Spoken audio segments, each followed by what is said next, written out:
নমস্কার, আপনারা দেখছেন জেলার 1 নম্বর অনলাইন ও TV channel Birbhum RC TV. আপনাদের সঙ্গে আমি শুভাশিস শুরু করছি আজকের সংবাদ। বিস্তারিত সংবাদে যাওয়ার আগে দেখে নেব সংবাদ শিরোনাম।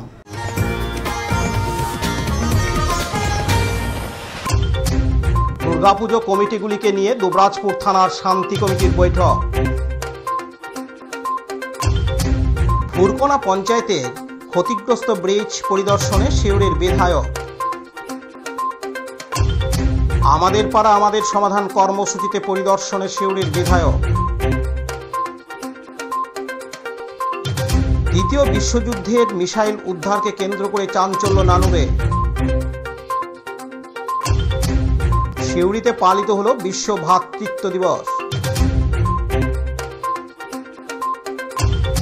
নৃত্যে ইন্টার স্কুল চ্যাম্পিয়নশিপে প্রথম স্থান অধিকার করায় গর্বিত বাবা বোলপুরে। এবার সংবাদ বিস্তারিত। হাতে গোনার কয়েকটা দিন তারপরেই বাঙালির সবচেয়ে বড় উৎসব দুর্গাপূজা অর্থাৎ দুর্গোৎসব। সেই উপলক্ষে দুবরাজপুর থানার পুলিশের উদ্যোগে দুবরাজপুর শহরের সরকারি সাহায্যপ্রাপ্ত 30টি দুর্গাপুজো কমিটিকে নিয়ে শান্তি কমিটির বৈঠক হয়ে গেল দুবরাজপুর পৌরসভার হলঘরে। মূল লক্ষ্য দুবরাজপুরের দুর্গাপুজোয় শব্দদানব ডিজে মুক্ত করার। এদিন উপস্থিত ছিলেন ডিএসপি পথিক রায়, দুবরাজপুরের সিআই শুভাশিস হালদার, দুবরাজপুর থানার ওসি মনোজ সিং, দুবরাজপুর দমকল বিভাগের OC Krishnadayal Basu, Dubrajpur traffic OC Santu Banerjee, পৌরসভার চেয়ারম্যান পীযূষ পাণ্ডে সহ পুজো কমিটির উদ্যোক্তারা।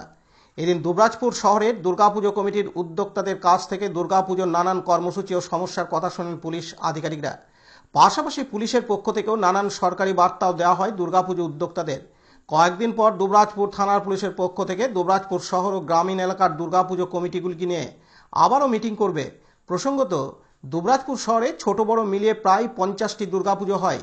মূলত বিভিন্ন সরকারি বিধিনিষেধ মেনে সুষ্ঠুভাবে দুর্গা উৎসব পালন করার জন্যই এই শান্তি কমিটির বৈঠক।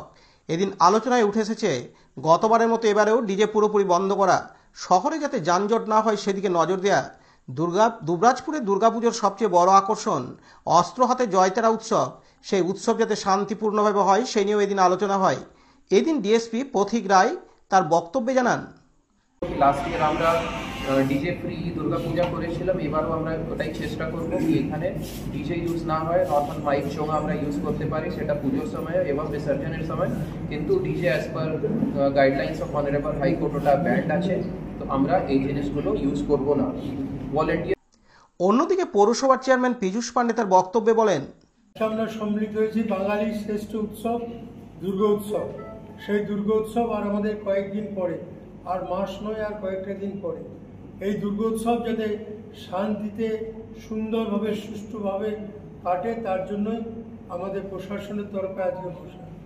আমাদের দুর্গাপুজো দুবরাজপুর শহরের ক্ষেত্রে 4টে ভাইটাল পয়েন্ট। একটা হচ্ছে সপ্তমী দিন দোলা বা ঘটানা, একটা হচ্ছে জয়তারা, অষ্টমী দিন বলিদান অন্তে যে জয়তারা বেরোয়, একটা হচ্ছে দোলা বিসর্জন অর্থাৎ নবপত্রিকা যে আনয়ন হয় সপ্তমীর দিনে সেটাকে বিসর্জন করা হয় দশমীর রাত্রে। আবার আরেকটা আছে যেগুলো মূর্তি বিসর্জন, সেটা 2-1 দিন পর হয়, কারো একাদশী, কারো দ্বাদশী, কারো ত্রয়োদশী। ত্রয়োদশীর পর কারো থাকে না, ত্রয়োদশী পর্যন্ত সমস্ত প্রতিমা বিসর্জন হয়। এই যে প্রোগ্রামগুলো, এই প্রোগ্রামগুলো যাতে সুষ্ঠুভাবে শান্তিপূর্ণ হয় তার জন্য আলোচনা। আমরা জানি দুবরাজপুর শহরে 31টা পুজো হয়, যে 31টা পুজোর মূর্তি হয়। এছাড়াও 9টা পুজো হয় যাদের নবপত্রিকা, তাদের সমস্ত কিছু হয়, সেই জয়তারা থেকে দোলা আনয়ন অর্থাৎ নবপত্রিকা আনয়ন থেকে শুরু করে সবই হয়। আর 10টা পুজো হয় যাদের একদম পারিবারিক ঘটের পুজো। হ্যাঁ, এই নিয়ে প্রায় দুবরাজপুর এই ছোট্ট গ্রামীণ শহরে 50খানা পুজো হয়। এই পুজোগুলো যাতে শান্তিতে কাটে আমাদেরকে দেখতে হবে। লালটু মুখার্জির report, Birbhum RC TV, Dubrajpur. Suri 1 নম্বর ব্লকের অন্তর্গত সদাইপুর থানার ভুরকোনা গ্রাম পঞ্চায়েতের কামার ব্রিজ ক্ষতিগ্রস্ত হয় বর্ষার বৃষ্টির জলে। লাগাতার বৃষ্টি হওয়ার জন্য বিভিন্ন যে নদ নদীগুলি আছে সেগুলি ভয়ানক রূপ নিয়েছিল। প্রচণ্ড গতিবেগে জল বেয়ে চলেছিল বিভিন্ন নদ নদী কাঁদরগুলিতে। এর ফলে সিউড়ি 1 নম্বর ব্লকের ভুরকোনা গ্রাম পঞ্চায়েতের মানুষের যাতায়াতের জন্য থাকা কামারডাঙ্গা ব্রিজ ক্ষতিগ্রস্ত হয়। ইতিমধ্যে সেই ক্ষতিগ্রস্ত ব্রিজ সিউড়ি বিধানসভার বিধায়ক বিকাশ রায়চৌধুরী মেরামতি করে দেওয়ার আশ্বাস দিয়েছিলেন ওই এলাকার মানুষের যাতায়াতের মূল পথ থাকার জন্য। সেই ব্রিজের পরিস্থিতি আজ শুক্রবার 12 সেপ্টেম্বর খতিয়ে দেখতে গেলেন সিউড়ি বিধানসভার বিধায়ক বিকাশ রায়চৌধুরী। সঙ্গে উপস্থিত ছিলেন এলাকার তৃণমূল কংগ্রেসের কর্মী ও নেতৃত্বগণ, প্রধান ও উপপ্রধান। সুষ্ঠুভাবে মানুষ যাতায়াত করতে পারছে না, সেটাও তিনি পরিদর্শন করে গেলেন। পার্থ দাসের রিপোর্ট, বীরভূম RCTV, সিউড়ি। আজ শুক্রবার 12 সেপ্টেম্বর সিউড়ি 1 নম্বর ব্লকের অন্তর্গত ভোরকোনা অঞ্চলের 206, 237, 238 এই 3টি বুথে আমাদের পাড়া আমাদের সমাধান কর্মসূচি অনুষ্ঠিত হয়। সেই কর্মসূচি পরিদর্শন করেন সিউড়ির বিধায়ক বিকাশ রায়চৌধুরী। সঙ্গে ছিলেন সিউড়ি 1 নম্বর ব্লকের পঞ্চায়েত সমিতির সভাপতি, প্রধান সহ এলাকার ওই 3টি বুথের সাধারণ মানুষ। এখানে এলাকার সাধারণ মানুষজন তাদের রাস্তার বৈদ্যুতিক বাতি থেকে শুরু করে গ্রামের ঢালাই রাস্তা, হাইড্রেন প্রভৃতি সমস্যার কথা তুলে ধরেন। এক একটি পঞ্চায়েতে 10 লক্ষ টাকা করে রাজ্য সরকারের তহবিল থেকে দেওয়া হবে গ্রাম উন্নয়নের জন্য। প্রতিটি বুথে প্রায় 2 লক্ষ টাকা করে খরচ করে পাড়ার সমস্যার সমাধান করা হবে।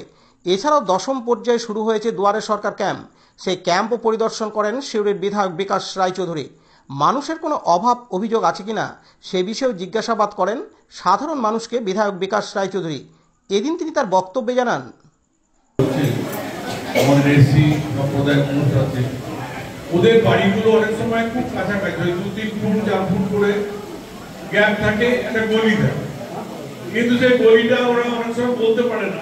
আমি বলছি, আপনাদের যদি এরকম কোনো গলি রাস্তা থাকে যেখানে রাস্তা থেকে ওইগুলো কাদাই থাকে, আপনারা বলবেন যে 3 ফুট চওড়া হোক বা 4 ফুট চওড়া হোক, সেই রাস্তাটাও এখানে আমরা যাতে এই স্কিমে করতে পারি সেটা আমরা। পার্থ দাসের রিপোর্ট, বীরভূম RCTV, সিউড়ি। দ্বিতীয় বিশ্বযুদ্ধের মিসাইল উদ্ধার হওয়াকে কেন্দ্র করে তীব্র চাঞ্চল্যের সৃষ্টি হলো নানুরে। আজ শুক্রবার 12 সেপ্টেম্বর সকালে লাউদহ সংলগ্ন এলাকার অজয় নদে মাছ ধরতে গিয়ে এক জেলের পায়ে ওই মিসাইল ঠেকে। এরপর মাটি খুঁড়ে ওই মিসাইল বেরিয়ে আসতেই শোরগোল পড়ে যায় এলাকায়। ঘটনাস্থলে উপস্থিত হয়ে জায়গাটিকে ঘিরে রাখে নানুর থানার পুলিশ। খবর পেয়ে ঘটনাস্থলে ভিড় জমায় স্থানীয় বাসিন্দারা। তবে মিসাইল উদ্ধারের ঘটনায় তাদের চোখে মুখে আতঙ্কের ছাপ স্পষ্ট। পুলিশ ও প্রশাসন বিষয়টি খতিয়ে দেখছে বলে জানা গিয়েছে। কাজী আমিদুল ইসলামের রিপোর্ট, বীরভূম RCTV, নানুর। প্রতি বছরের মতো এবারেও যথাযোগ্য মর্যাদায় সিউড়িতে পালিত হলো বিশ্ব ভ্রাতৃত্ব দিবস। বীরভূম বিবেকানন্দ সেবা ও শিক্ষা বিকাশ সংঘের পরিচালনায় গতকাল বৃহস্পতিবার 11 সেপ্টেম্বর বিকেলে অনুষ্ঠানটি হয় সিউড়ি বিবেকানন্দ পল্লীস্থিত সিউড়ি সরস্বতী শিশু মন্দিরে। প্রদীপ প্রজ্বলনের মাধ্যমে শুভ সূচনা করেন রামপুর আশ্রমের অধ্যক্ষ পূজ্যপাদ স্বামী সত্যানন্দ পুরী মহারাজ। পুষ্পার্ঘ্য নিবেদন করেন প্রধান আচার্য শেখর সেনগুপ্ত, প্রতিমা সেনগুপ্ত, দীপক ভট্টাচার্য, শিক্ষক, সাংবাদিক, পতিত পাবন বৈরাগ্য সহ অন্যান্য বিশিষ্ট ব্যক্তিবর্গ। এদিনের দিনটির গুরুত্ব নিয়ে বক্তব্য রাখেন শিক্ষক অচিন্ত সিংহ ও শিবাজী মণ্ডল এবং উপরোক্ত সংঘের সভাপতি স্বপন সেনগুপ্ত। একই সঙ্গে এদিন এই শিশু মন্দিরের প্রতিষ্ঠাতা প্রধান আচার্য স্বর্গীয় সুরজিৎ সেনগুপ্তের জন্মদিনও পালন করা হয়। স্মৃতিচারণা করেন তার পুত্র তথা শিক্ষক শাশ্বত সেনগুপ্ত। সঙ্গীত পরিবেশন করেন অনিন্দিতা মৈত্র রায়, দীপা ঘোষ ও ছাত্রছাত্রীরা। শারীরিক প্রদর্শন সহ বিভিন্ন সাংস্কৃতিক অনুষ্ঠান হয়। এই দিন শিক্ষক শাশ্বত সেনগুপ্ত জানান, নমস্কার। আজ 11 সেপ্টেম্বর বিশ্ব ভ্রাতৃত্ব দিবস। স্বামী বিবেকানন্দের 1893 খ্রিস্টাব্দের আজকের দিনে যে ঐতিহাসিক সম্বোধন আমেরিকাবাসী ভগিনী ও ভাতৃবৃন্দ, সেটা নিয়েই আমাদের এই বিশ্ব ভ্রাতৃত্ব দিবস পালন করা হয়ে থাকে প্রতি বছর আমাদের সিউড়ি সরস্বতী শিশু মন্দির বিবেকানন্দ পল্লীতে। তার সাথে সাথে একইভাবে আমরা পালন করে থাকি আজকের দিনে আমাদের সিউড়ি সরস্বতী শিশু মন্দিরের প্রতিষ্ঠাতা প্রধান আচার্য স্বর্গীয় সুরজিৎ সেনগুপ্ত দাদা ভাইয়ের শুভ জন্মদিন। আজকে যোগাসন প্রদর্শন, নানা রকমের ট্যাবলো প্রদর্শন, সুরজিৎ দাদা ভাইয়ের রচিত গান, বিবেকানন্দের উপর লেখা কবিতা, আমাদের বিভিন্ন বক্তব্য এবং আবৃত্তির মাধ্যমে আজকের এই অনুষ্ঠান সুসম্পন্ন হল। কি নাম? আমার নাম সত্যত সেনগুপ্ত। পতিত পাবন বৈরাগ্যের report, Birbhum RC TV, Suri. Bolpur থানার কর্মরত সিভিক ভলান্টিয়ার সৈকত গোস্বামীর কন্যা সিঞ্জিনী গোস্বামী, যার বয়স মাত্র 9 বছর, ছোটবেলা থেকে নৃত্যের প্রতি অধীর আগ্রহ ছিল এবং গত 8 সেপ্টেম্বর তারিখে মালদায় অনুষ্ঠিত হয় inter school dance championship competition. সেই প্রতিযোগিতায় সে প্রথম স্থান অধিকার করে। তার এই সাফল্যে গর্বিত বোলপুর থানার পুলিশ তথা বীরভূম জেলা পুলিশ। কাজী আমিরুল ইসলামের report, Birbhum RC TV, Bolpur. আজকের সংবাদ এই পর্যন্ত। পরবর্তী সংবাদের জন্য চোখ রাখুন বীরভূম আরসি টিভির পর্দায়। নমস্কার।